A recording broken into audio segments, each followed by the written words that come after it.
मेरे प्यारे देशवासियों, नमस्कार। मन की बात की शुरुआत में आज मैं आप सबके साथ एक खुशखबरी साझा करना चाहता हूं। हर भारतीय को यह जानकर गर्व होगा कि देवी अन्नपूर्णा की एक बहुत पुरानी प्रतिमा कनाडा से वापस भारत आ रही है। यह प्रतिमा लगभग 100 साल पहले 1913 के करीब वाराणसी के एक मंदिर से चुराकर देश से बाहर भेज दी गई थी। मैं कनाडा की सरकार और इस पुण्य कार्य को संभव बनाने वाले सभी लोगों का इस सहृदयता के लिए आभार प्रकट करता हूँ। माता अन्नपूर्णा का काशी से बहुत ही विशेष संबंध है। अब उनकी प्रतिमा का वापस आना हम सभी के लिए सुखद है। माता अन्नपूर्णा की प्रतिमा की तरह ही हमारी विरासत की अनेक अनमोल धरोहरें अंतर्राष्ट्रीय गिरोहों का शिकार होती रही है। ये गिरोह अंतर्राष्ट्रीय बाजार में इन्हें बहुत ऊंची कीमत पर बेचते हैं। अब इन पर सख्ती तो लगाई ही जा रही है। इनकी वापसी के लिए भारत ने अपने प्रयास भी बढ़ाए हैं। ऐसी कोशिशों की वजह से बीते कुछ वर्षों में भारत कई प्रतिमाओं और कलाकृतियों को वापस लाने में सफल रहा है। माता अन्नपूर्णा की प्रतिमा की वापसी के साथ एक संयोग ये भी जुड़ा है कि कुछ दिन पूर्व ही वर्ल्ड हेरिटेज वीक मनाया गया है। वर्ल्ड हेरिटेज वीक संस्कृति प्रेमियों के लिए पुराने समय में वापस जाने, उनके इतिहास के अहम पड़ावों को पता लगाने का एक शानदार अवसर प्रदान करता है। कोरोना कालखंड के बावजूद भी इस बार हमने इनोवेटिव तरीके से लोगों को ये हेरिटेज वीक मनाते देखा। क्राइसिस में कल्चर बड़े काम आता है। इससे निपटने में अहम भूमिका निभाता है। टेक्नोलॉजी के माध्यम से भी कल्चर एक इमोशनल रिचार्ज की तरह काम करता है। आज देश में कई म्यूजियम्स और लाइब्रेरीज अपने कलेक्शन को पूरी तरह से डिजिटल बनाने पर काम कर रहे हैं। दिल्ली में हमारे राष्ट्रीय संग्रहालय ने इस संबंध में कुछ सराहनीय प्रयास किए हैं। राष्ट्रीय संग्रहालय द्वारा करीब 10 वर्चुअल गैलरीज इंट्रोड्यूस करने की दिशा में काम चल रहा है ना मजेदार। अब आप घर बैठे दिल्ली के नेशनल म्यूजियम गैलरीज का टूर कर पाएंगे, जहां एक और सांस्कृतिक धरोहरों को टेक्नोलॉजी के माध्यम से अधिक लोगों तक पहुंचाना अहम है। वहीं इन धरोहरों के संरक्षण के लिए टेक्नोलॉजी का उपयोग भी महत्वपूर्ण है। हाल ही में एक इंटरेस्टिंग प्रोजेक्ट के बारे में पढ़ रहा था। नॉर्वे के उत्तर में स्वालबार्ड नाम का एक द्वीप है। इस द्वीप में एक प्रोजेक्ट आर्कटिक वर्ल्ड आर्काइव बनाया गया है। इस आर्काइव में बहुमूल्य हेरिटेज डेटा को इस तरह से रखा गया है कि ये किसी भी प्रकार के प्राकृतिक या मानव निर्मित आपदाओं से प्रभावित न हो सके। अभी हाल ही में यह भी जानकारी आई है कि अजंता गुफाओं की धरोहर को भी डिजिटाइज करके इस प्रोजेक्ट में संजोया जा रहा है। इसमें अजंता गुफाओं की पूरी झलक देखने को मिलेगी। इसमें डिजिटलाइज और रिस्टोर्ड पेंटिंग के साथ साथ इससे संबंधित दस्तावेज और कोट्स भी शामिल होंगे। साथियों, महामारी ने एक और जहां हमारे काम करने के तौर तरीकों को बदला है, तो दूसरी ओर प्रकृति को नए ढंग से अनुभव करने का भी अवसर दिया है। प्रकृति को देखने के हमारे नजरिए में भी बदलाव आया है। अब हम सर्दियों के मौसम में कदम रख रहे हैं। हमें प्रकृति के अलग अलग रंग देखने को मिलेंगे। पिछले कुछ दिनों से इंटरनेट चेरी ब्लॉसम की वायरल तस्वीरों से भरा हुआ है। आप सोच रहे होंगे, जब मैं चेरी ब्लॉसम की बात कर रहा हूं तो जापान की इस प्रसिद्ध पहचान की बात कर रहा हूं, लेकिन ऐसा नहीं है। ये जापान की तस्वीरें नहीं है, ये अपने मेघालय के शिलांग की तस्वीरें हैं। मेघालय की खूबसूरती को इन चेरी ब्लॉसम्स ने और बढ़ा दिया है। साथियों, इस महीने 12 नवंबर से डॉक्टर सलीम अली जी का 125वां जयंती समारोह शुरू हुआ है। डॉक्टर सलीम ने पक्षियों की दुनिया में बर्ड वॉचिंग को लेकर उल्लेखनीय कार्य किया है।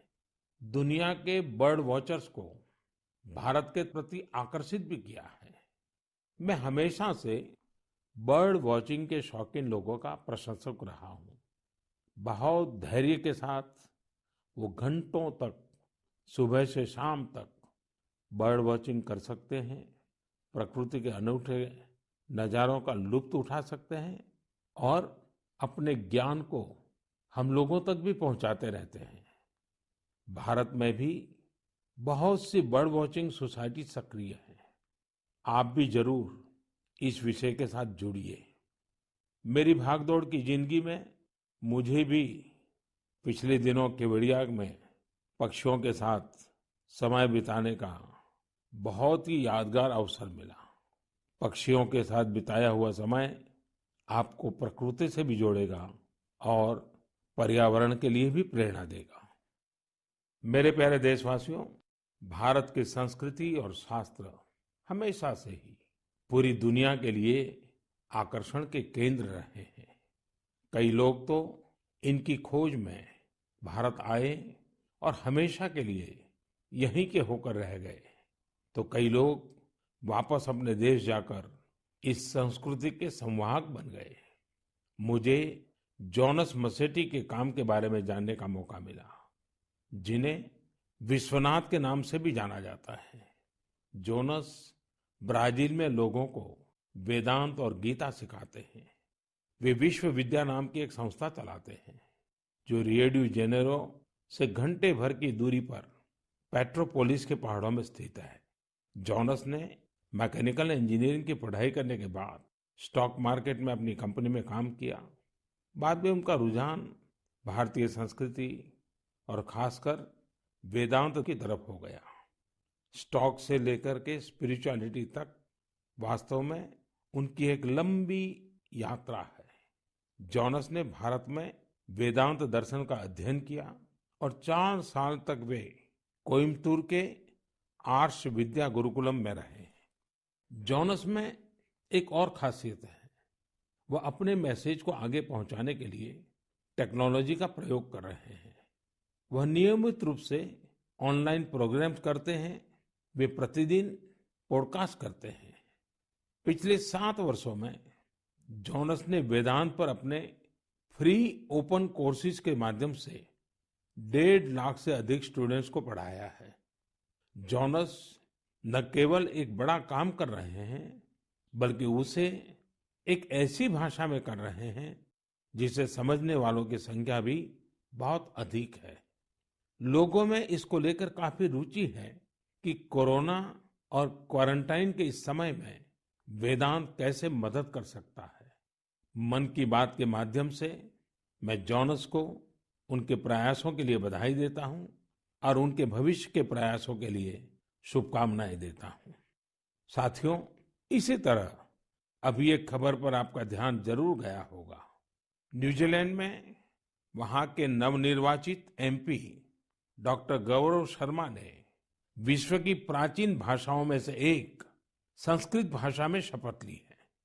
एक भारतीय के तौर पर भारतीय संस्कृति का ये प्रसार हम सबको गर्व से भर देता है। मन की बात के माध्यम से मैं गौरव शर्मा जी को शुभकामनाएं देता हूं।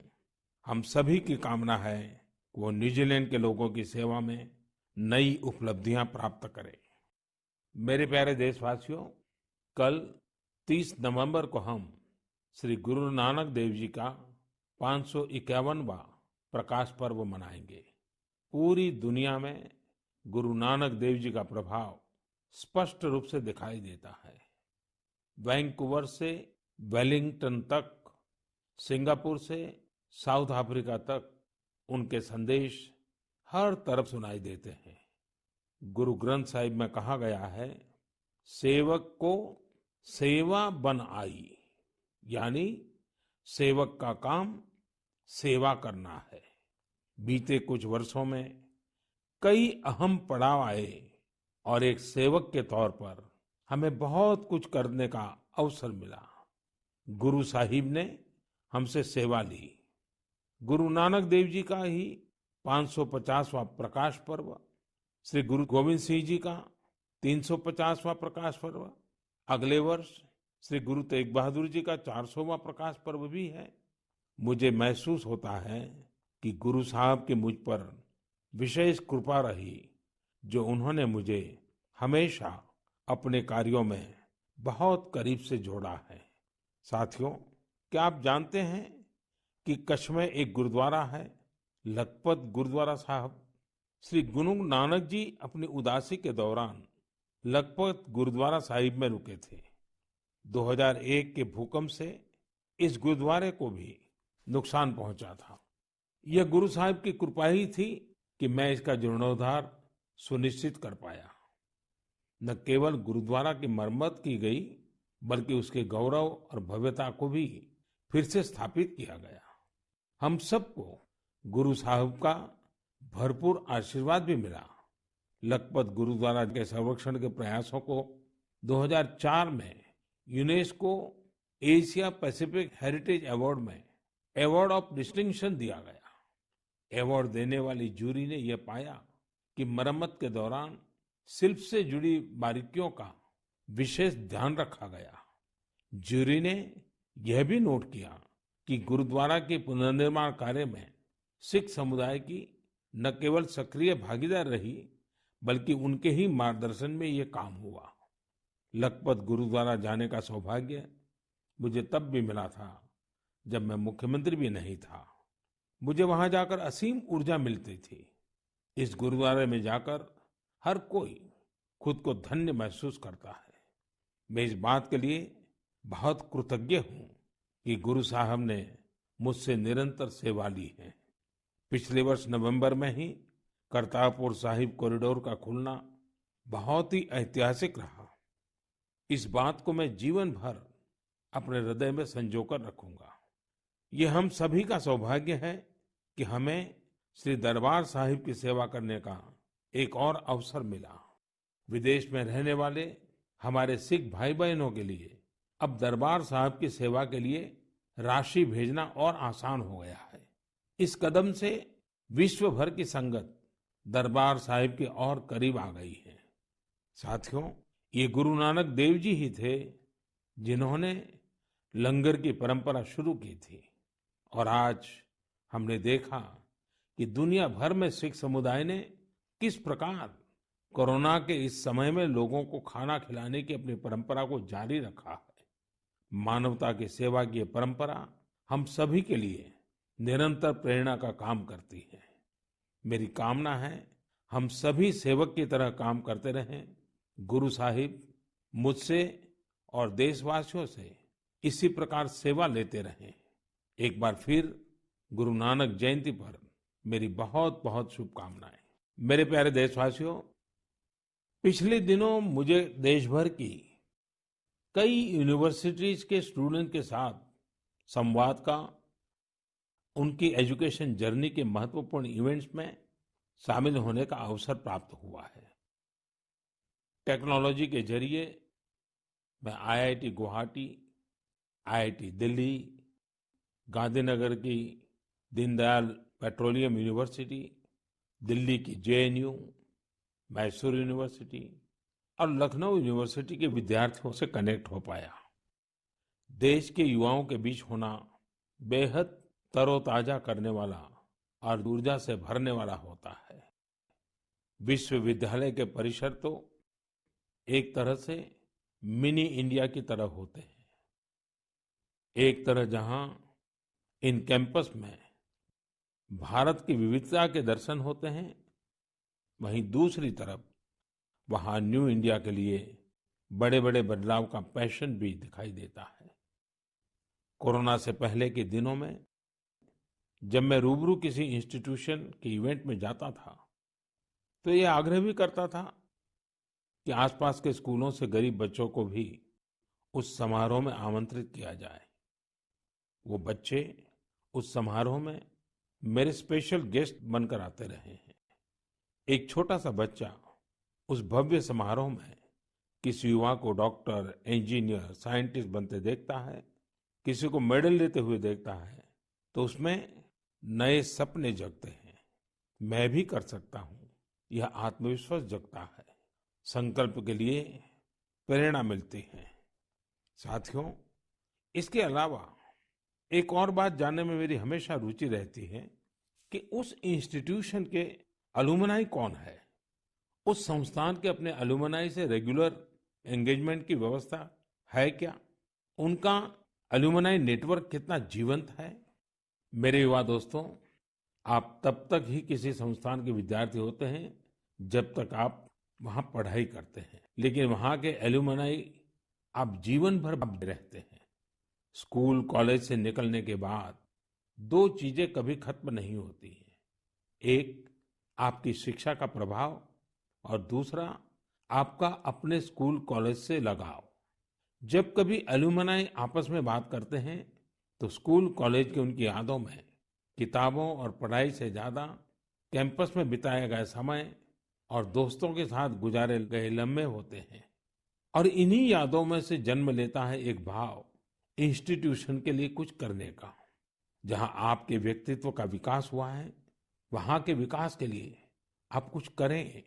इससे बड़ी खुशी और क्या हो सकती है? मैंने कुछ ऐसे प्रयासों के बारे में पढ़ा है जहां पूर्व विद्यार्थियों ने अपने पुराने संस्थानों को बढ़ चढ़ करके दिया है। आजकल अलुमनाई इसको लेकर बहुत सक्रिय है। आईआईटियंस ने अपने संस्थानों को conference centres, management centres, incubation centres जैसी कई अलग अलग व्यवस्थाएं खुद बनाकर दी हैं। ये सारे प्रयास वर्तमान विद्यार्थियों के लर्निंग एक्सपीरियंस को इम्प्रूव करते हैं। आईआईटी दिल्ली ने एक एंडाउमेंट फंड की शुरुआत की है, जो कि एक शानदार आइडिया है। विश्व की जानी मानी यूनिवर्सिटी में इस प्रकार के एंडाउमेंट्स बनाने का कल्चर रहा है, जो स्टूडेंट्स की मदद करता है। मुझे लगता है कि भारत के विश्वविद्यालय भी इस कल्चर को इंस्टीट्यूशनलाइज करने में सक्षम है। जब कुछ लौटाने की बात आती है तो कुछ भी बड़ा या छोटा नहीं होता है। छोटे से छोटी मदद भी मायने रखती है। हर प्रयास महत्वपूर्ण होता है।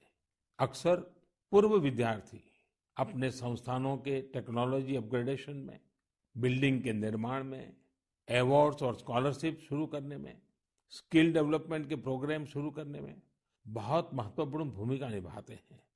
कुछ स्कूलों की ओल्ड स्टूडेंट एसोसिएशन ने मेंटरशिप प्रोग्राम शुरू किए हैं। इसमें वे अलग अलग बैच के विद्यार्थियों को गाइड करते हैं, साथ ही एजुकेशन प्रोस्पेक्ट पर चर्चा करते हैं। कई स्कूलों में, खासतौर से बोर्डिंग स्कूलों की एल्यूमनाई एसोसिएशन बहुत स्ट्रांग है, जो स्पोर्ट्स टूर्नामेंट और कम्युनिटी सर्विस जैसी गतिविधियों का आयोजन करते रहते हैं। मैं पूर्व विद्यार्थियों से आग्रह करना चाहूंगा कि उन्होंने जिन संस्था में पढ़ाई की है, वहां से अपनी बॉन्डिंग को और अधिक मजबूत करते रहें। चाहे वह स्कूल हो, कॉलेज हो या यूनिवर्सिटी। मेरा संस्थानों से भी आग्रह है कि एल्यूमनाई एंगेजमेंट के नए और इनोवेटिव तरीकों पर काम करें, क्रिएटिव प्लेटफॉर्म्स डेवलप करें, ताकि एल्यूमनाई की सक्रिय भागीदारी हो सके। बड़े कॉलेज और यूनिवर्सिटीज ही नहीं, हमारे गांवों के स्कूल्स का भी strong, vibrant, active alumni network हो।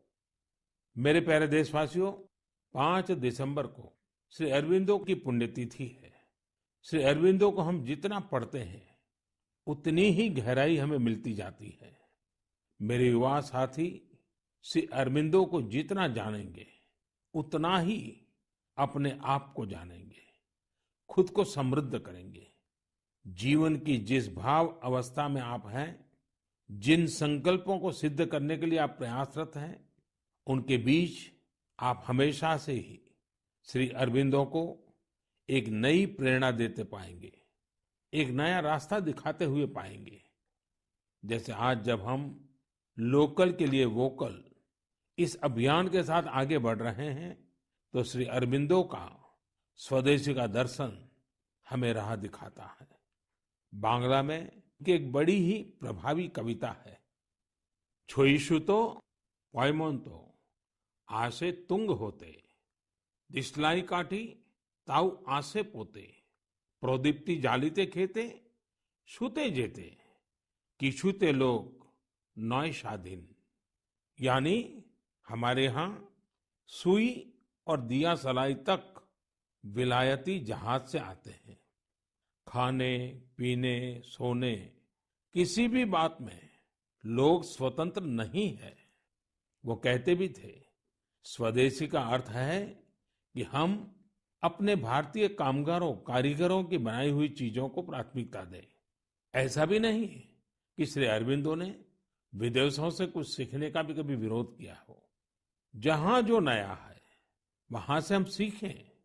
जो हमारे देश में अच्छा हो सकता है उसका हम सहयोग और प्रोत्साहन करें।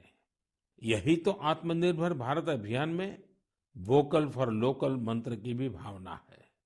खासकर स्वदेशी अपनाने को लेकर उन्होंने जो कुछ कहा वो आज हर देशवासी को पढ़ना चाहिए। साथियों, इसी तरह शिक्षा को लेकर भी श्री अरबिंदो के विचार बहुत स्पष्ट थे। वो शिक्षा को केवल किताबी ज्ञान डिग्री और नौकरी तक की सीमित नहीं मानते थे। श्री अरबिंदो कहते थे हमारी राष्ट्रीय शिक्षा हमारी युवा पीढ़ी के दिल और दिमाग की ट्रेनिंग होनी चाहिए। यानी मस्तिष्क का वैज्ञानिक विकास हो और दिल में भारतीय भावनाएं भी हो। तभी एक युवा देश का और बेहतर नागरिक बन पाता है। श्री अरबिंदो ने राष्ट्रीय शिक्षा को लेकर जो बात तब कही थी, जो अपेक्षा की थी, आज देश उसे नई राष्ट्रीय शिक्षा नीति के जरिए पूरा कर रहा है। मेरे प्यारे देशवासियों, भारत में खेती और उससे जुड़ी चीजों के साथ नए आयाम जुड़ रहे हैं। बीते दिनों हुए कृषि सुधारों ने किसानों के लिए नई संभावनाओं के द्वार भी खोले हैं। बरसों से किसानों की जो मांग थी, जिन मांगों को पूरा करने के लिए किसी न किसी समय में हर राजनीतिक दल ने उनसे वायदा किया था, वो मांगे पूरी हुई है। काफी विचार विमर्श के बाद भारत की संसद ने कृषि सुधारों को कानूनी स्वरूप दिया। इन सुधारों से न सिर्फ किसानों के अनेक बंधन समाप्त हुए हैं, बल्कि उन्हें नए अधिकार भी मिले हैं, नए अवसर भी मिले हैं। इन अधिकारों ने बहुत ही कम समय में किसानों की परेशानियों को कम करना शुरू कर दिया है। महाराष्ट्र के धुले जिले के किसान जितेंद्र भोईजी ने नए कृषि कानूनों का इस्तेमाल कैसे किया, ये आपको भी जानना चाहिए। जितेंद्र भोईजी ने मक्के की खेती की थी और सही दामों के लिए उसे व्यापारियों को बेचना तय किया। फसल की कुल कीमत तय हुई करीब 3,32,000 रुपये। जितेंद्र भोई को 25,000 रुपये एडवांस भी मिल गए थे। तय ये हुआ था कि बाकी का पैसा उन्हें 15 दिन में चुका दिया जाएगा।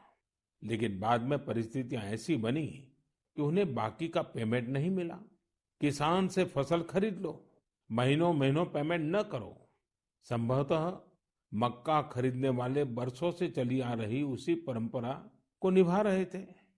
इसी तरह 4 महीने तक जितेंद्र जी का पेमेंट नहीं हुआ। इस स्थिति में उनकी मदद की सितंबर में जो पास हुए हैं, जो नए कृषि कानून बने हैं, वो उनके काम आए। इस कानून में ये तय किया गया है कि फसल खरीदने के 3 दिन में ही किसान को पूरा पेमेंट करना पड़ता है और अगर पेमेंट नहीं होता है तो किसान शिकायत दर्ज कर सकता है। कानून में एक और बहुत बड़ी बात है। इस कानून में ये प्रावधान किया गया है कि क्षेत्र के एसडीएम को 1 महीने के भीतर ही किसान की शिकायत का निपटारा करना होगा। अब जब ऐसे कानून की ताकत हमारे किसान भाई के पास थी तो उनकी समस्या का समाधान तो होना ही था। उन्होंने शिकायत की और चंद ही दिन में उनका बकाया चुका दिया गया। यानी कि कानून की सही और पूरी जानकारी ही जितेंद्र जी की ताकत बनी। क्षेत्र कोई भी हो, हर तरह के भ्रम और अफवाहों से दूर सही जानकारी हर व्यक्ति के लिए बहुत बड़ा संबल होती है।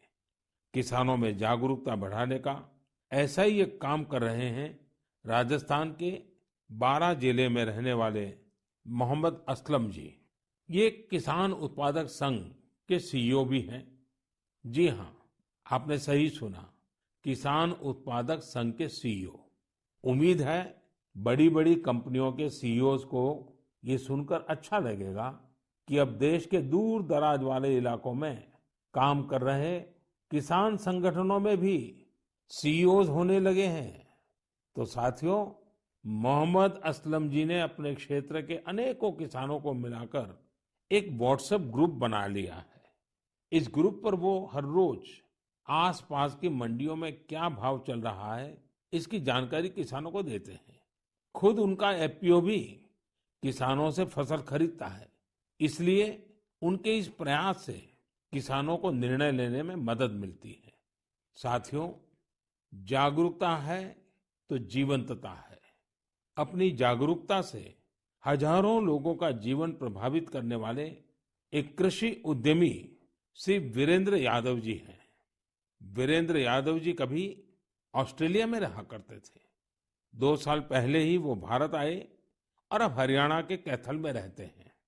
दूसरे लोगों की तरह ही खेती में पराली उनके सामने भी एक बड़ी समस्या थी।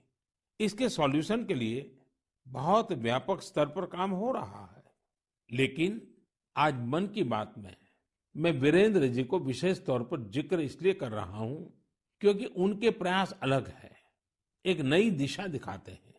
पराली का समाधान करने के लिए वीरेंद्र जी ने पुआल की गांठ बनाने वाली स्ट्रॉ बेलर मशीन खरीदी। इसके लिए उन्हें कृषि विभाग से आर्थिक मदद भी मिली। इस मशीन से उन्होंने पराली के गट्ठे बनाना शुरू कर दिया। गट्ठे बनाने के बाद उन्होंने पराली को एग्रो एनर्जी प्लांट और पेपर मिल को बेच दिया। आप जानकर हैरान रह जाएंगे कि वीरेंद्र जी ने पराली से सिर्फ 2 साल में 1.5 करोड़ रुपए से ज्यादा का व्यापार किया है और उसमें भी लगभग 50 लाख रुपए मुनाफा कमाया है। इसका फायदा उन किसानों को भी हो रहा है जिनके खेतों से वीरेंद्र जी पराली उठाते हैं। हमने कचरे से कंचन की बात तो बहुत सुनी है, लेकिन पराली का निपटारा करके पैसा और पुण्य कमाने का यह अनोखा उदाहरण है। मेरा नौजवानों, विशेषकर कृषि की पढ़ाई कर रहे लाखों विद्यार्थियों से आग्रह है कि वो अपने आसपास के गांवों में जाकर किसानों को आधुनिक कृषि के बारे में, हाल में हुए कृषि सुधारों के बारे में जागरूक करें। ऐसा करके आप देश में हो रहे बड़े बदलाव के सहभागी बनेंगे। मेरे प्यारे देशवासियों, मन की बात में हम अलग अलग भांति भांति का अनेक विषयों पर बात करते हैं, लेकिन एक ऐसी बात को भी 1 साल हो रहा है जिसको हम कभी खुशी से याद नहीं करना चाहेंगे। करीब करीब 1 साल हो रहे हैं जब दुनिया को कोरोना के पहले केस के बारे में पता चला था। तब से लेकर अब तक पूरे विश्व ने अनेक उतार चढ़ाव देखे हैं। लॉकडाउन के दौर से बाहर निकलकर अब वैक्सीन पर चर्चा होने लगी है, लेकिन कोरोना को लेकर किसी भी तरह की लापरवाही अब भी बहुत घातक है। हमें कोरोना के खिलाफ अपनी लड़ाई को मजबूती से जारी रखना है। साथियों, कुछ दिनों बाद ही 6 दिसंबर को बाबा साहब आम्बेडकर की पुण्यतिथि भी है। ये दिन बाबा साहब को श्रद्धांजलि देने के साथ ही देश के प्रति अपने संकल्पों, संविधान ने एक नागरिक के तौर पर अपने कर्तव्यों को निभाने की जो सीख हमें दी है, उसे दोहराने का है। देश के बड़े हिस्से में सर्दी का मौसम भी जोर पकड़ रहा है। अनेक जगहों पर बर्फबारी हो रही है। इस मौसम में हमें परिवार के बच्चों और बुजुर्गों का, बीमार लोगों का विशेष ध्यान रखना है। खुद भी सावधानी बरतनी है। मुझे खुशी होती है जब मैं ये देखता हूं कि लोग अपने आसपास के जरूरतमंदों की भी चिंता करते हैं। गर्म कपड़े देकर उनकी मदद करते हैं। बेसहारा जानवरों के लिए भी सर्दियां बहुत मुश्किल लेकर आती हैं। उनकी मदद के लिए भी बहुत लोग आगे आते हैं। हमारी युवा पीढ़ी इस तरह के कार्यों में बहुत बढ़ चढ़कर सक्रिय होती है। साथियों, अगली बार जब हम मन की बात में मिलेंगे तो 2020 का ये वर्ष समाप्ति की ओर होगा। नई उम्मीदें, नए विश्वास के साथ हम आगे बढ़ेंगे। आप जो भी सुझाव हो, आइडियाज हो, उन्हें मुझ तक जरूर साझा करते रहिए। आप सभी को बहुत बहुत शुभकामनाएं। आप सब स्वस्थ रहें, देश के लिए सक्रिय रहें। बहुत बहुत धन्यवाद।